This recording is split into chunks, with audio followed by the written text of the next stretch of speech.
Namaste, I'm Sandeep Roy from Agartala, Tripura. Today we have one special session. So today we have Master Himasree ji from UK Manchester.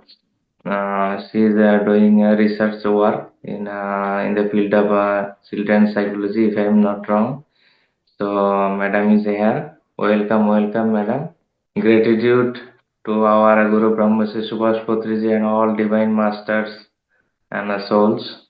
So today, first we will do 20-minute meditation, then you can share your soul journey and experiences. Then if participant have any questions, then ask you. So thank you, madam. Here, this is just our new started session. Before 2 weeks, we started this platform for outsider India and also for Canadian people. Master Samrita ji is taking session here. So Samrita madam, please continue with our special guest. Hand over to you. Hello, Himasree. Welcome to our session. We are very grateful for you to be able to be part of this. So today, as I mentioned, we will start with our 20 minutes meditation, and then we will. You can take it over. Sounds good. Thank you, ma'am. I'm very happy to be here. Is everyone familiar with meditation? For those who are beginners or new to meditation, this meditation is very easy. What we'll be doing is breath mindfulness meditation today. So in this meditation, all we have to do is close our eyes, sit in a comfortable posture with our hands together like this, and either our legs folded or our feet crossed if you're sitting up on a chair. But there's no need to keep your spine too erect or too straight. Just sit comfortably. I'll be playing some music in the background. Use that as a tool to help you with your meditation practice today. And I'll be guiding very softly from the background. Please let me know if the volume's too low or too high. And feel free to adjust the volume on your end on your device as well.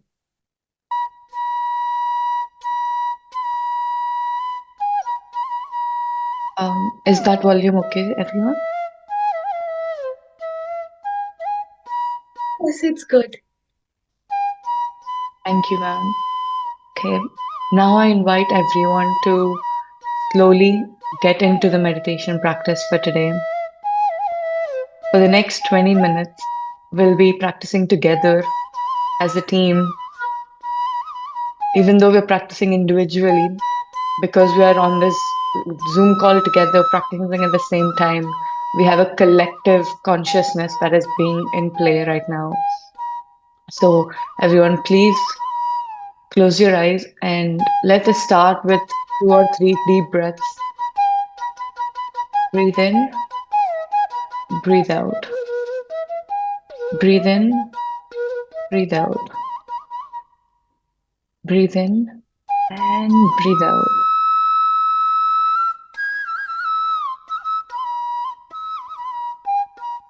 And while we practice our meditation today, just observe your breath as it is happening. The natural, normal breath as it's going through your nostrils and coming out through your nostrils.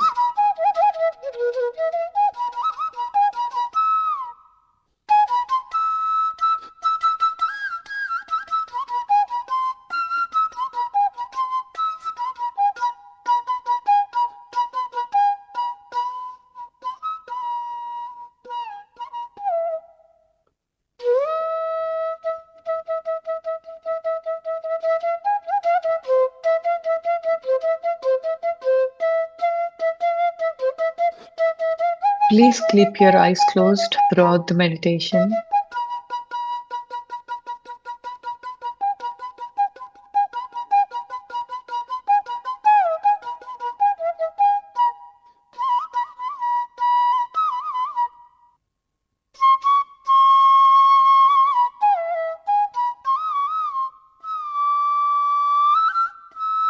It is natural to have thoughts or other distractions, taking your attention, your awareness away from your breath.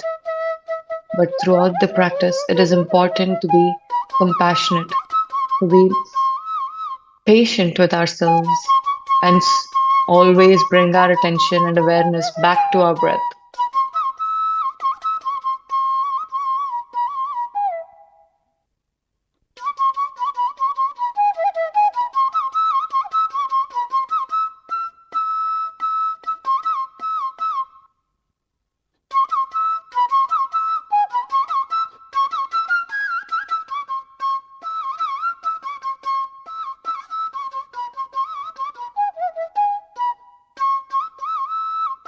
When we slip into deeper stages of meditation, we might have different experiences. You might feel like you're floating away or some pain in the body. Just welcome every experience as it comes. Welcome as any thought that you might be having. But as soon as you're aware of the thought, you're aware of the experience, just observe it like a observer. Do not indulge into the thought or the experience. View it as a river flowing in front of you while you sit on the bank. All your thoughts, all the pain in the body, any sensation that you might be feeling.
Observe your natural, normal breath.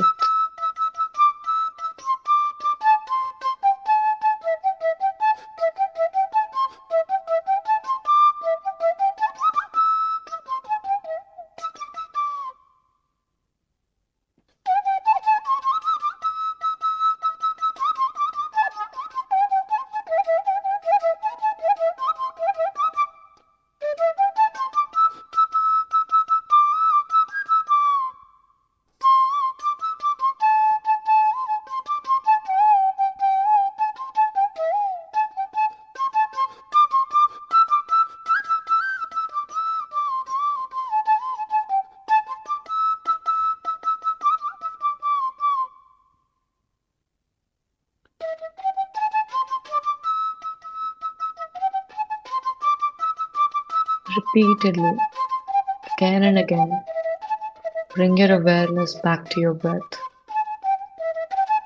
That is all we do in our meditative practice today. Training our attention to be on one particular thing and fully involved in that breath.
During meditation, we receive tremendous amounts of cosmic energy from the top of our head,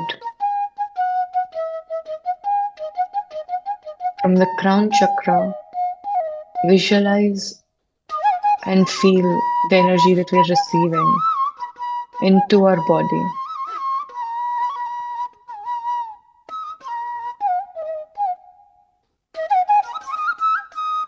Visualize how that energy, as it's entering into your body, is spreading to every cell and every neuron.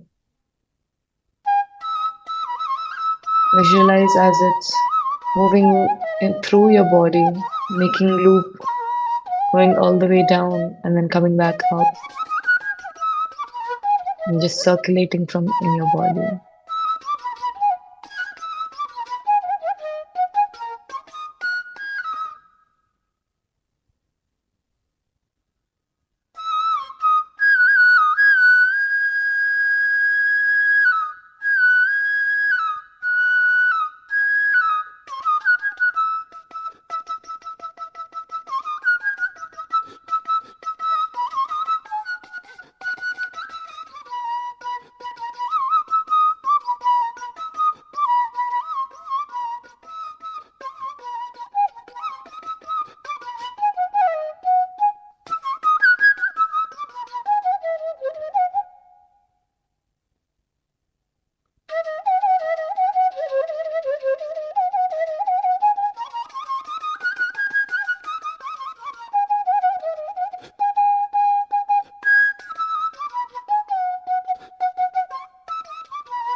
Last 2 minutes, my dear friends.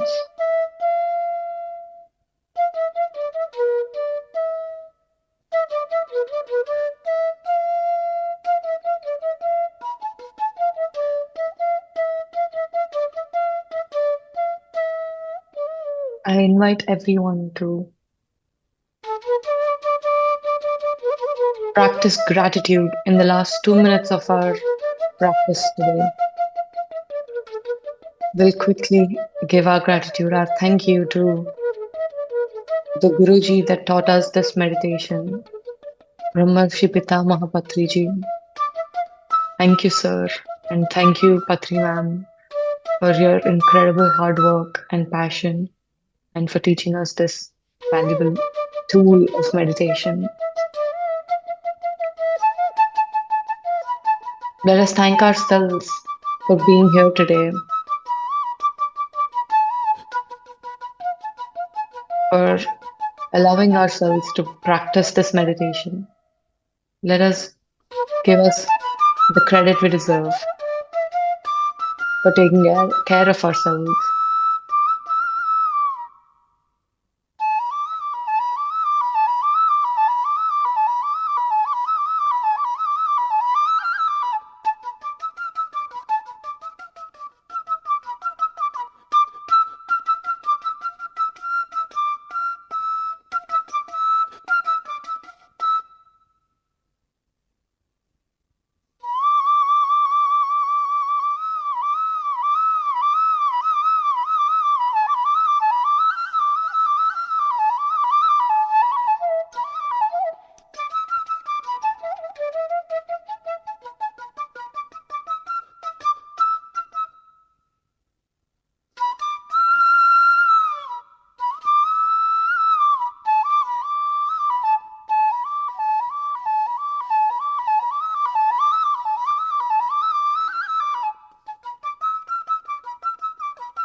Last 1 minute, my dear friends. Let us become aware of our surroundings. Let us come back to our body. I invite everyone to just with their eyes closed, become aware of the ground they're on, the seat that they're sitting on, any sounds that you might be having in the room. Just gently start to become aware of the light that you have present in the room. Maybe there's people in the room with you. Become aware of their presence, just with your eyes closed.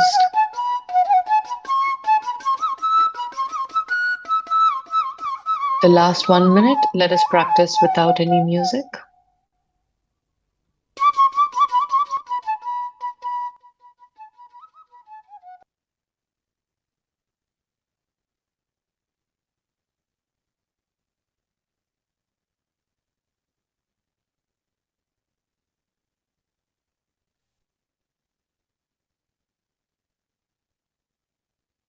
Embrace the silence or any noise or any music that you have that is happening inside the room that you are present in.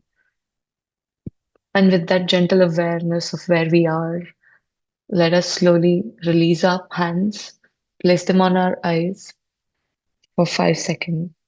5, 4, 3, 2, 1, and gently open your eyes as you look into your palms.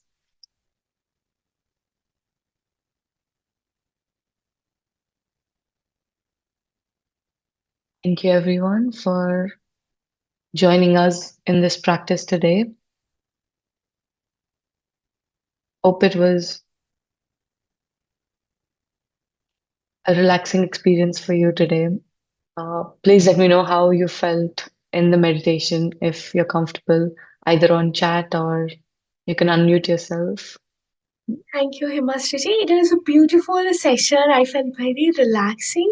And when the meditation music started, I saw myself as if a Buddhist monk and I'm sitting under a tree. And it felt very peaceful and very calm, as if I don't want to come out of it. And that peace, that calmness that stayed throughout the meditation. And at the end I felt like Krishna's energy, and I just feeling it's the universe and I'm seeing him, and it was very beautiful and very relaxing. Thank you for the session. That's amazing, man. That's a great experience. Thank you for sharing. I think it's really important to share the experiences that we have so we can learn from each other. And for those who are new to meditation, sometimes it can be daunting when they have all of these experiences and they don't know what to make of it, how to make sense of it. But yeah, every experience is welcomed in meditation, and it's great that you have that positive feel that you mentioned and that continued to stay with you throughout the experience, throughout the 20 minutes. That's amazing. Thank you for sharing. So before I talk about my experiences with meditation, I'll just introduce myself really quickly. I'm Himasree, like Sir said. Um, I am originally from Andhra Pradesh, India, and then I moved to the UK for my undergraduate studies. I was in Manchester for 3 years, studying psychology and cognitive neuroscience. And then I worked for 2 years within research on mindfulness and also research on children's mental health. How can we take care of children and their mental well-being as they grow up? Um, and my experience with meditation, I have started meditating at a quite young age, I think around 9 or 10 years of when I was 9 or 10 years old. Where I got introduced to this breath mindfulness meditation or Anapanasati meditation that Patri sir teaches. It through my parents. My mom was the first one to make me sit down and meditate, and he got the benefits of that meditation practice. So she always recommended that we do it. She always pushed us to meditate as much as we can, almost every day. And at quite a young age, I was just doing meditation for the perks. Maybe the chocolate that I was promised at the end of the session, or some ice cream. It was always because my mom asked me to do it. That's why I did it, and that continued on for quite a few years.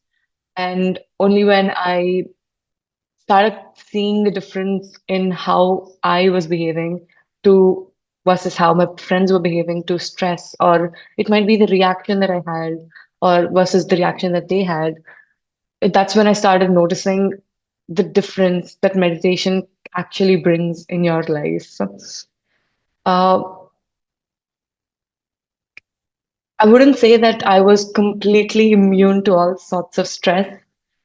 Even at a young age, like I think the most stressful thing for me when I was 12 years old or 13 years old was some fight with my friends or the exams. Exams was a big part of it. I wouldn't say that I was completely immune to stress after getting into meditation, but it helped me understand what was happening within myself, within my mind, within my body when I was put in those stressful situations. It gave me that extra awareness that helped me deal with a lot of these big emotions for a teenage girl in a much healthier way than what I would have been able to do without these particular tools of awareness, tools of understanding what's happening. And so that's when I started realizing the benefits of meditation. And I would regularly practice during my stressful periods of time. Maybe when I know that I'm going to have exams at the end of the month, I'll start practicing maybe during the middle of the month, just just to make my life easier. I wouldn't do it. I would just use it as a proper tool to enhance my life in one aspect or the other, and just in one aspect or the other. I was very focused on the outcome rather than the practice at the beginning of it. And I was very curious about how meditation works. Why is it that this practice of just sitting in one place for a couple of minutes or a couple of hours is bringing in so many changes? Like, what is happening within myself? Um, and when I got introduced to psychology, it made me really curious about what is happening psychologically in our minds when we practice meditation, or just otherwise, what is happening psychologically within our minds. So, with that sort of lens, I wanted to understand meditation, and I started reading books and talking to people. I think talking to people was a big part of my discovering this tool at a deeper lens, in a more scientific lens. Experientially, I knew that meditation had a lot of benefits within me, and it improved my awareness. But when I started looking at it from a more scientific point of view, it made me believe in the practice a lot more. Um, I realized that it's a brain training exercise that we're doing day in and day out, and we are trying to reach a meditative state where we are one with our breath, where we are in a constant flow state. So yeah, all of that was very helpful. What I realized once I started reading more about meditation was there's two things: there's mindfulness and there's meditation. So for me, the distinction is that mindfulness is the practice of being aware. It's about our awareness training, our attention. It's tracking where our attention's going and consciously bringing it back to one particular point. It can be our breath, or when we are walking around, or if we're doing any work. It's about training our mind to bring our attention, the monkey brain back to what we are doing at hand. So that is mindfulness. And this mindfulness training puts us in a meditative state. I wouldn't say meditative state can only be achieved when you're sitting in one place with your eyes closed. It can happen when you're just walking around, going about your day, maybe when you're in class paying attention to the lectures, or when you're in the office trying to get some work done. It can be happening when you're looking at an Excel sheet. It's not limited to just one scenario in your life. It can be felt throughout your day. And how I would describe this meditative state is probably this sense of relaxation and this probably sense of complete involvement in what you're doing. And everything else is just happening in the background. You're aware of what's happening in the background. You're aware of what's happening either in front of you or just you're aware of what's happening around you, but you're just letting it happen. There's no resistance. It's a state of flow where you're just being yourself. I think that's the best way I can describe it. Though meditation is not always a positive experience, there's always positive benefits out of meditation, but sometimes when I sit down to practice, it can be that I'm having a lot of pain in my body, or I'm having a lot of negative thoughts coming up, or I start to worry or think about things that are bothering me a little or a lot. And all of this can bring up a lot of negative emotions. And I don't want to use the word negative emotions, but most often that's how it's perceived. So it might bring up anger, it might bring up fear, but the whole point of this meditation is to just allow whatever emotions you're having, whatever thoughts you're having, just let it happen. And when you're aware that okay, I am having this thought, I am starting to worry about XYZ, I'm starting to worry about this deadline that I have to make. That's when we slowly and very compassionately to ourselves, very patiently bring our awareness back to our breath or back to whatever it is that you have in hand. And this is the training that I have been practicing, not just when I sit down to meditate, but also throughout my day as much as I can. I wouldn't say I'm perfect at it by any means. It still takes me a lot of time to get into that meditative state some days. And some days you just slip into it from just the sound of the flute or just by sitting in that particular spot in your room where you usually meditate, or as soon as you open your laptop for work, you're into that state automatically. And that is great. And some days it takes time. And the biggest learning I've had is that regardless of how long it takes, it's about having compassion to yourself and allowing whatever experience you have in that day. And a big part of meditation for me is the non-judgmental attitude. So that is something that I learned to cultivate with practice, with a lot of trial and error, and with a lot of experiences. I realized what non-judgmental attitude truly means with a lot of experiences.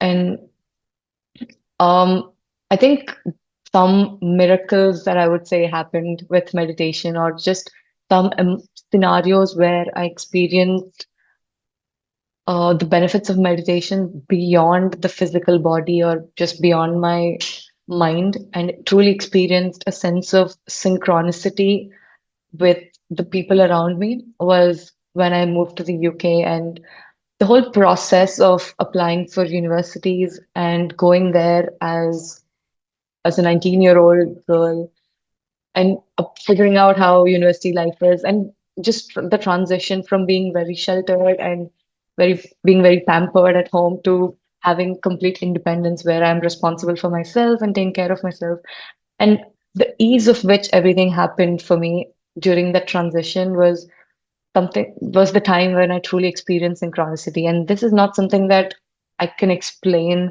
with science, but this is definitely what I could experience firsthand. And yeah, this is something that even though my scientific mind does not completely accept to be a cause of meditation, to be as a result of meditation, uh, there's nothing else that I can point it to but this. So, as important as science is for me to understand meditation, I strongly believe that whatever phenomenon that we can't explain through science doesn't mean it's not existing. So, yeah, that's that's the other part of my non-judgmental attitude that I had to inculcate as a result of meditation, because there's so much that we don't know, so much that we can't explain through science that is still real, that is still happening around us. And one example of the synchronicity was With my parents, especially, like they meditate much more than I do. They are more connected with the universe or themselves and just people around them. And one experience that they have had that really surprises me is like these small things where when they first landed in the UK, they had no idea how to like book a cab or where to go, but just one phone call to a friend, a family friend, a meditation friend, actually, not even related family wise like that. So they called them up as soon as they landed in the airport and they said, okay, we are here, we're going to pick you up. And they took care of them and they took them around London, they took them around the city, just showing them places. And they made sure we had a family away from home. And that is one thing that I really love about PSSM in general. Everyone does feel like it's a big family and they're always there for each other. And I have had a lot of times when I was confused about something or when I was alone in the UK, I needed advice or just help. COVID-19 happened when I was in that country, and so many people came to my help, and all because they know me from this meditative space. And yeah, they didn't expect anything in return and was just there for each other as humans. And I think that was the most beautiful thing that I've experienced after coming into PSSM. Um, yeah, I think that's been my experience by and large. Does anyone have any questions or anything particularly that you would like me to talk about? I appreciate you sharing your experiences, and it's beautiful. And I think all of us also, when we listen to your experiences, we kind of find similarities what we have felt through meditation. Like how you said, even meditation has helped me as well to be non-judgmental. Like I can really now understand, like, not just my perspective but also the other person's perspective, like a situation you can really see from a neutral point of view, like what can this actually be. And one more thing I felt is the love for everybody. So in one of the meditation, I got a message. I feel very connected to Krishna. So in one meditation, I was feeling his energy and I felt sad that why I had to come to this, life and birth cycle. Like I could have been just there like a spirit and I could be like with you. Why you sent me here? And the answer I got it like that whenever you meditate, you can connect with me. And anyway, Krishna is also within me, and then I felt Krishna is within me and he's also within every being who has life, right? So that moment, it really shook me. And I think after that, I feel like more love towards everybody because as we know, the God's energy is within all of us. Absolutely. Yes, ma'am, definitely. I think that realization that that love energy or the Krishna energy or consciousness, whatever you choose to name it, is what makes all of us. There is the ultimate consciousness from which we've all taken birth, and we're all part of the same, you know, Krishna energy. That yeah, it's just a part of the Krishna energy comes and is in within us, and that's what we have to realize, and that's what we have to connect to the source energy. Definitely. And as you mentioned, actually, meditation helps so much to kind of for relieving the stress. Even at my personal life, also, I have to manage like so many things. Like I'm mom of two little kids, and they're like very active. I'm working. I'm also studying my MBA. So managing all those things, it might have been very stressful if I was not practicing meditation. Like meditation really helps me to calm myself down, and I can really prioritize things and manage things like multitasking. I can do it with the help of meditation. I have practiced other types of meditation before, but with Anapanasati, like I'm new to Anapanasati. I think it's been just a month, but I've seen a huge difference with Anapanasati. And I feel because we practice like breathing, like mindfulness, as you mentioned, and just focusing on breath and just getting rid of all thoughts, that really help, right? Like when your mind is getting thoughtless, you get the cosmic energy within you and you connect more with the cosmic, like the universe. Absolutely, that is true. I think it's also a way of um, like if you look at it practically as well from neuroscience point of view, when you're meditating, you are bringing down your brain frequencies to a certain point where you're mimicking that sleep state, the state where you wake up feeling relaxed. Your brain does this cleanup of your mind where it gets rid of all the unnecessary repetitive thoughts and just keeps what's important and just processes everything. And that processing power, if you're able to mimic in your awake state when you're sitting down for a meditation practice, I think it's much more effective in keeping you healthy, like neurologically, just brain wise, and also the psychological effects follow quite right after. Yeah. Right.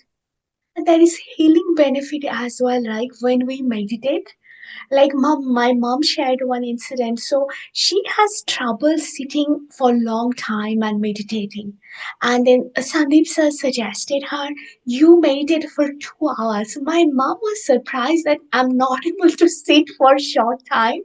How I'll be able to sit for 2 hours and meditate? But then she tried, and actually within one day after the meditation, she felt better. And from that time, she's able to sit for 2 hours at a stretch and she's meditating. She's not experiencing any back pain. It's amazing. It's amazing, man. Yeah. It's truly miraculous to hear about people's experiences. I have met recently a couple that had a terminal illness and they just sat in meditation and they cured themselves.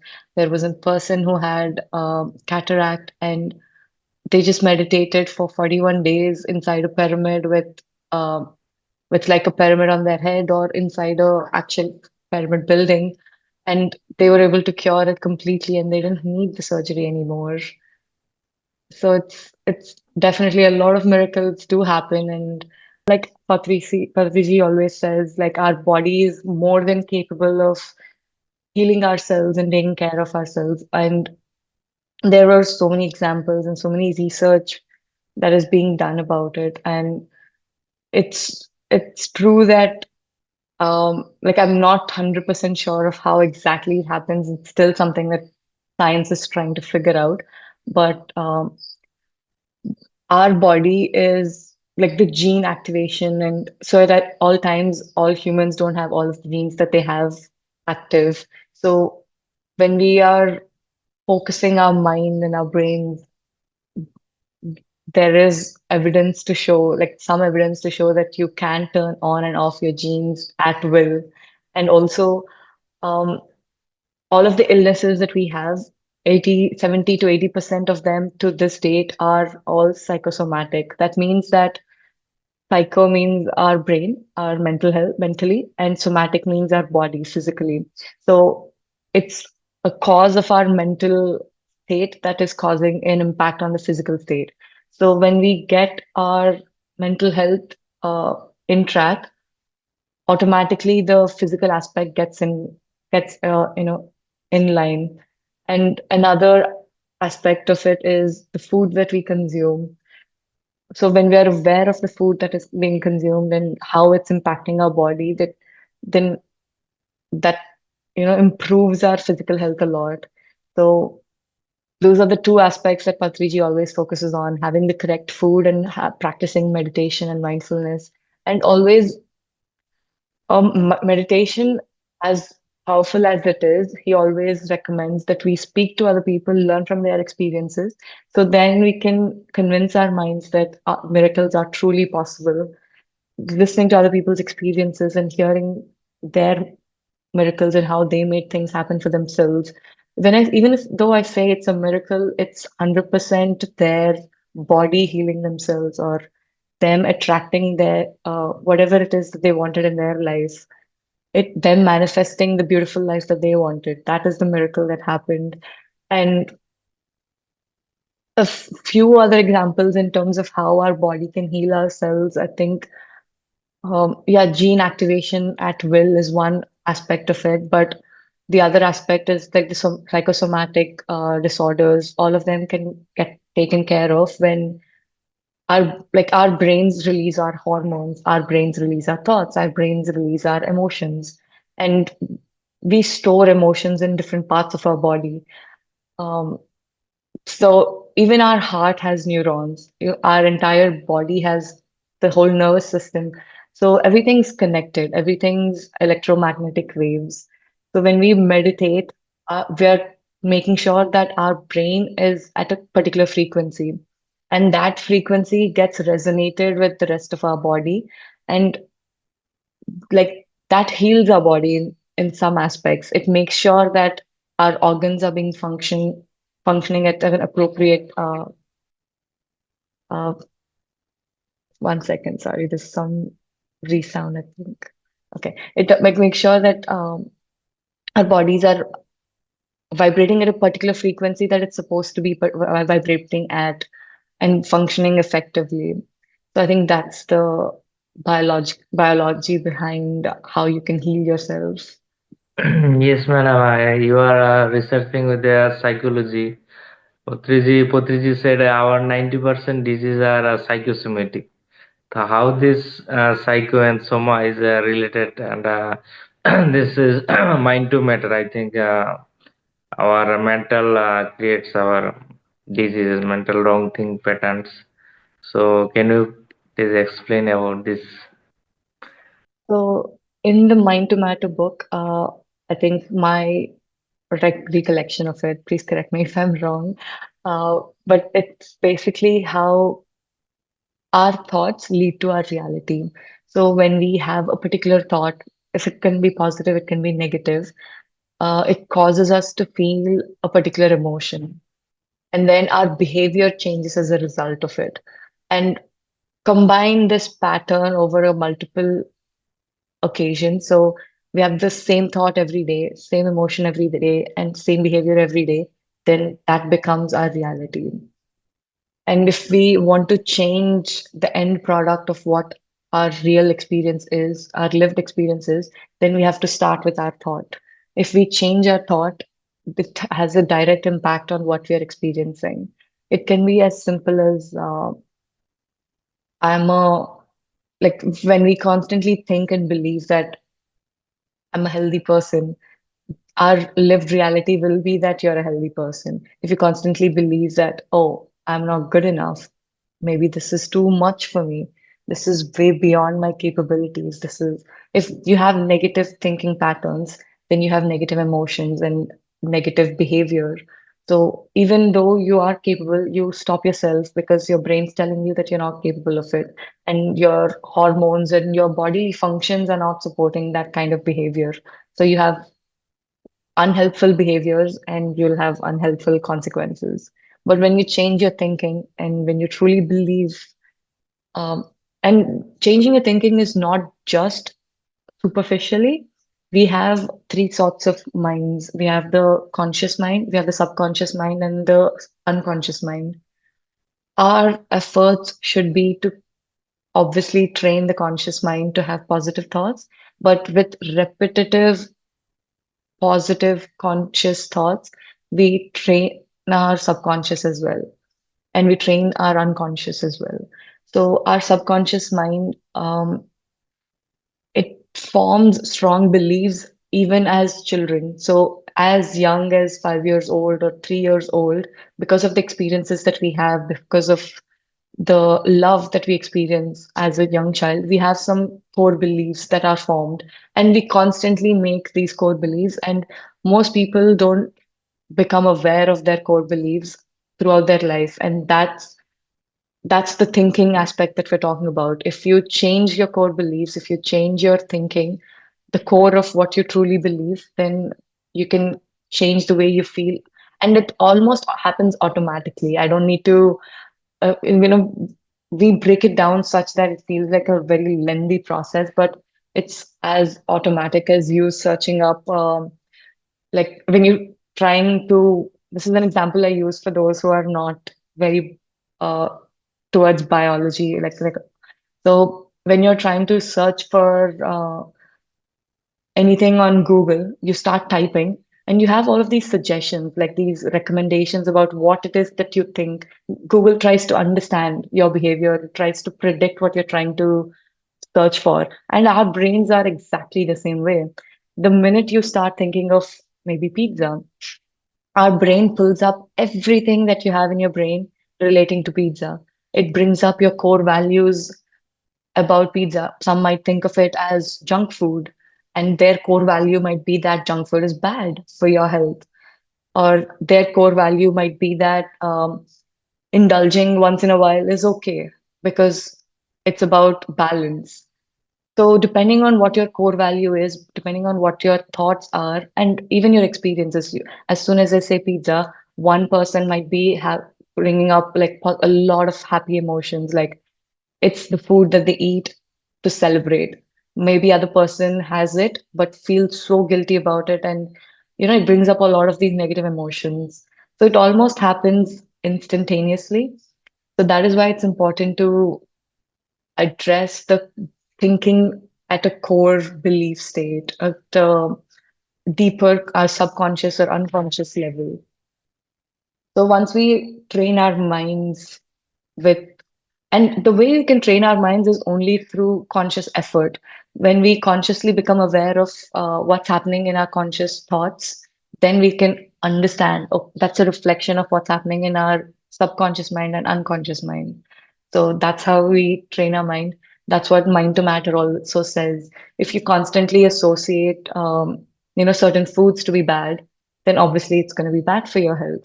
And there's a lot of research that this research, particular one, happened with mice, where they fed high caloric uh, high caloric food that you typically causes cholesterol problems in humans to mice and see how they react. So they had three different groups. One is a control group where they fed normal, appropriate diet for rats. One group had this unhealthy diet, but in different quantities, and the second group had unhealthy diet in extreme quantities. So there's extreme quantities, middle amount of it, and no amount of it. So, and they saw that the group that had extreme amounts of this unhealthy food were actually better off than the group that had middle amounts of, like, moderate amounts of this unhealthy food. And they were really surprised to see this result, because all the other studies have shown that the more unhealthy you eat, the more unhealthy outcomes you will have, the more diseases you'll have. But when they looked into why this happened, they realized that the technician who was feeding these rats the extremely unhealthy food would always play with them, would always make them, feel loved. He would pet the rats individually and like stroke their backs, uh, turn on the wheel for them for a little while, and then feed them. Whereas the second technician who was dealing with the second group of rats and feeding them moderately unhealthy foods would just do it as a job. He would just place it there and walk away. That's it. There was no experience for the rats. And control group is obviously the control group. They don't have any um, feeding that's different from others. So when they saw that this first group that was so loved, uh, that had all of these positive experience with food, even though the food was not particularly healthy for them, their bodies reacted in a very healthy way. Their bodies only, because it's natural. Their thoughts were like, even though they're mice, they still have thoughts and they still have feelings. So their bodies were flooded with these feel good hormones that made their bodies function at an optimal level. So they could digest and they could make the most out of the nutrition that they had and actually live a much healthier life than the group that didn't have that sort of positive emotions within themselves.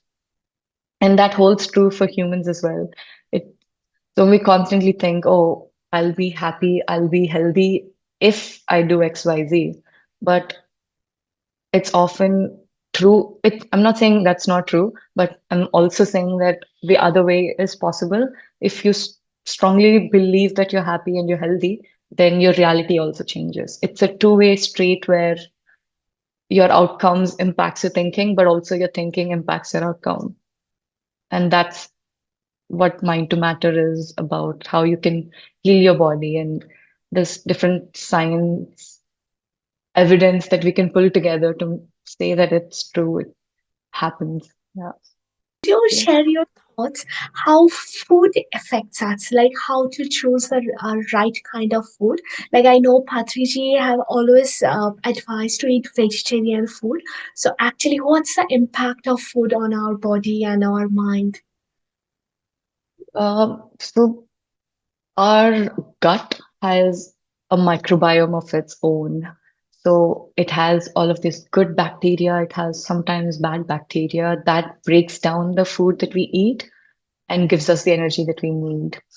So when we eat certain foods, that gut microbiome is very healthy.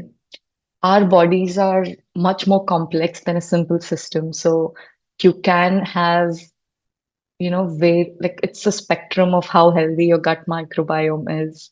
So if you're at the very low end of it, you will have a lot of disorders like autoimmune diseases or um, serious disorders, maybe even cancer. But if you have an extremely healthy gut microbiome, you often see that you're much healthier than most people.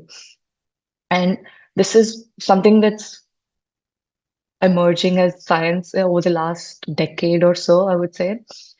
So that's one aspect of it. When what we eat directly impacts the gut microbiome, that changes our entire bodily function. It's directly linked to how our brain functions as well.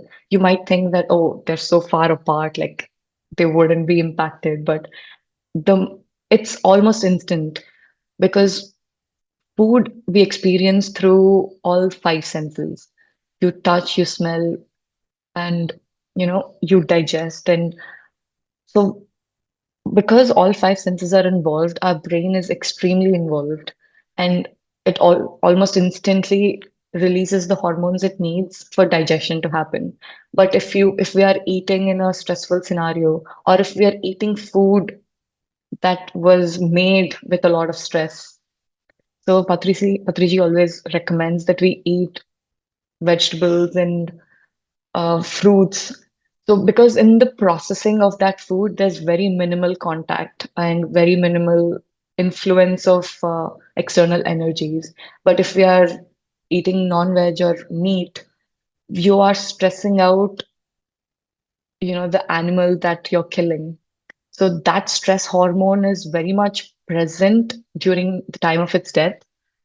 Um, some might say that it's a humane way of killing, it's a halal way of killing animals, but like not just human beings, like any animal is aware when it's coming to an end of its life. So once that awareness kicks in, it automatically releases all these stress hormones as a way to cope with that transition. So those hormones are very much present during the time of death, and it continues to stay with that flesh or the meat even after you cook it, even after. And when you consume that, you're ingesting stress hormones into your body, and that causes a negative impact almost directly. But also it adds tremendous amount of pressure on our system to digest heavy meats. That's it's a known fact that meats take longer to digest in our bodies compared to fruits or vegetables. So Patriji always says vegetarian diet is definitely needed, but also he recommends that we do fasting and we eat like a yogi. He says a yogi only eats one time a day. So reducing the amount of food and making sure you're eating the good quality food where it's not grown with pesticides, where it's not made with negative thoughts. He even says the person cooking should have positive emotions because it translates into the food that we're working with as well. So yeah, definitely vegetarian is recommended, but not just that. You have to make sure that even with the vegetarian diet, you have to make sure that you're eating appropriate amounts of it. You're eating what's good for your gut. You can't have, just highly processed vegetarian food all the time. That's also not good. Yes, there is a microRNA scientifically also proved after so much boil that microRNA is not destroyed. It's alive after Yeah. cooking. That microRNA through our digestion system, it goes through our blood, from blood to our brain. It changes our actual original DNA also. Like that, I forget all the video, but one researcher is showing very scientifically. Yes, sir. There's so much Like research just in on that based field. on as our food, that's like our mind, as our mind, as our body. And you are with this PSSM organization since long time. Can you share please your few special moment with Patriji? Definitely, sir. I think Patriji for me is kind of family. I call him Patri sir, but he has been like a father figure for me, and he always treated our family, not just our family, I would say, like everyone who supported him, who believes in him, and who showed him love. He's always treated them with love. And I definitely felt that I was lucky to spend a couple of times in his presence. And uh, he was the one who helped me make go to the UK and actually study. When my parents were extremely scared to make that move for us, my mom went to him and she said, "Okay, this is what they're planning. What should we do?" And he's always guided us. He's always told us what's good for us, and um, he's always accepting of everything that you are, everything that you say. A lot of people might have misconceptions, but Patri sir is always accepting of who you are. He always corrects you, definitely for sure, but that's what any parent or any mentor or any guru is supposed to be doing. That doesn't come from a place of judgment, it comes from a place of love. And that's something that I've experienced. I remember asking sir, like, okay, this is what I want to do. I want to learn psychology, but I don't like doing it as an arts. I want to do it as a science. And there's no way I can do it in India, so I want to go abroad. And sir said, okay, do it. And he actually helped me convince my family. He helped me convince my extended family, my grandparents, everyone. I mean, he just said, let her go, let them go. And my sister as well. Both of us went together. And yeah, and even after I graduated, I remember calling him and I asked him, okay, what do I do now? I have three options in terms of what jobs I can do. And Patri sir said, do this. And believe it or not, I was so stressed by the end of my degree that I just completely forgot why it is that I started on this journey. And Sir always reminded me, he doesn't use many words, but if you just pay a little more attention to what he's saying, you'll understand what he meant. And I just blindly took what he told me to do, even though I had my suspicions. Definitely, I have questioned his wisdom. I have blindly believed his wisdom at some times. Uh, it doesn't matter what emotion that you go to him with. He always showed you love. You can go to him with confusion, you can go to him with suspicion, you can go to him with love, you can go to him with fear. He always guides you. He always guided us. He always guided me in the correct way possible and in the way that is needed for me at that time. The days when my parents needed to be sat down to have a conversation, he actually took the time out to sit down with them and have a conversation with them. The days we just needed a point in the correct direction, that is what he did. And one particular experience for me that truly made me realize how powerful of a person he is, how like I don't even know how to explain. Um, I'll just explain the scenario of, I guess. There was this one time on my birthday, we went to celebrate with Patri sir, and he just looked into my eyes and he said, there was no conversation. He just looked into my eyes, and I could instantly feel my entire brain just explode with this positive energy.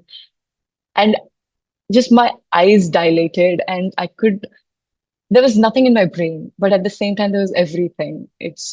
Uh, yeah, I think that was truly splendid. And that's something that I've never felt happening ever before or after, never again as well.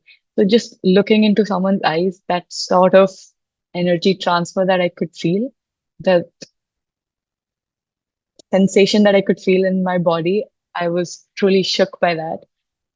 And the minute that we broke contact, I was just so happy. Like my body was just filled with happiness. And yeah, I was smiling and grinning, and I had no reason why. So yeah, that was truly miraculous how that happened. And that made me realize that there's so much more that I don't understand. It made me very curious and passionate to learn as much as I can with a much more open mind than I had at that point of time. Yeah, that's my experience with Patri sir. Full experiences. Thank you for sharing. To be here. Thank you so much, sir, and the whole team for organizing this. And thank you for asking all the questions and sharing your experiences. I've learned a lot from both of you as well, and I hope the meditation was helpful today. And thank you so much for inviting me. Very happy to be here. You're very welcome. We appreciate your time and I hope you will join us again. Definitely, ma'am. Yeah.